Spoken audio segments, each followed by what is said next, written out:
This is the final activity on the culture of the Great Depression, and we're going to cover sports in the 1930s. Professional sport leagues were hurt by the Depression. Attendance at games went down. In the National Hockey League, a number of franchises folded. Here we see a picture of Boston Bruins goalie Tiny Thompson, and you can see that hockey equipment has developed considerably since then. Goalies back then didn't even wear a face mask. However, by 1940, only 6 teams were active. These have been referred to as the original 6, and it would last this way for 27 years until 1967, when the NHL started increasing by adding expansion franchises. In the National Football League, many small-town teams were forced to move to either larger cities or fold. The only small city team to survive were the Green Bay Packers. Baseball was still America's #1 sport, and during the 1930s it was dominated by the New York Yankees. They had a trio of superstars, Babe Ruth, Lou Gehrig, and newcomer Joe DiMaggio. And these superstars would lead them to 5 World Series titles, including 4 consecutive titles from 1936 to 1939.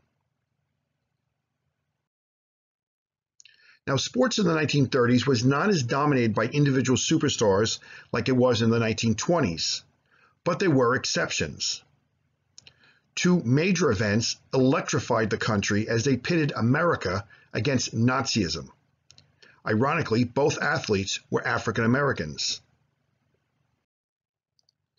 In 1936, U.S. Olympic sprinter Jesse Owens won 4 gold medals in the Olympics in Berlin.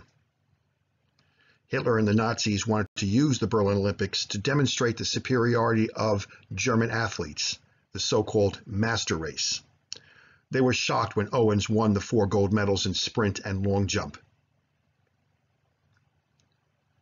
Mac Robinson, the older brother of Jackie Robinson, won silver in the 200-meter sprint behind Owens by only 0.4 seconds.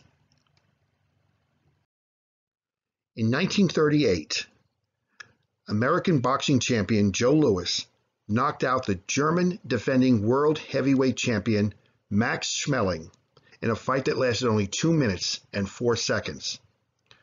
2 years earlier, Schmeling had defeated Louis, but their rematch is remembered as one of the major sporting events of the 20th century.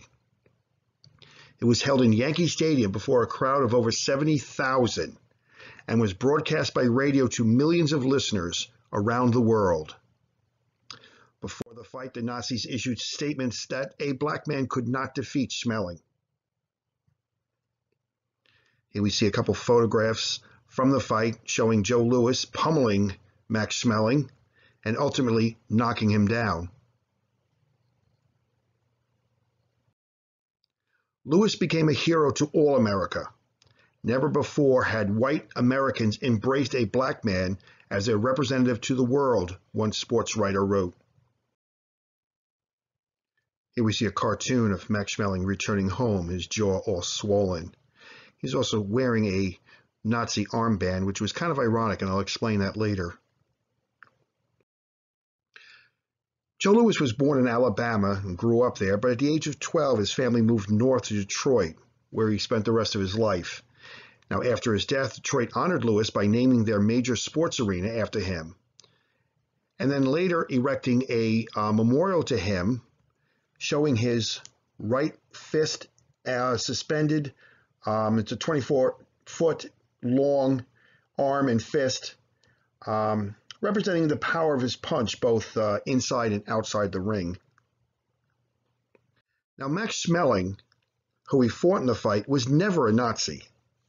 He hid Jews during Kristallnacht, and he spoke out against Hitler, who later punished him by sending him into combat during the Second World War.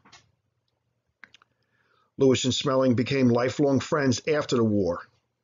Louis died in 1981 and Schmeling in 2005. This concludes our section on the culture of the Great Depression. the sports of the 1930s. I hope you enjoyed it.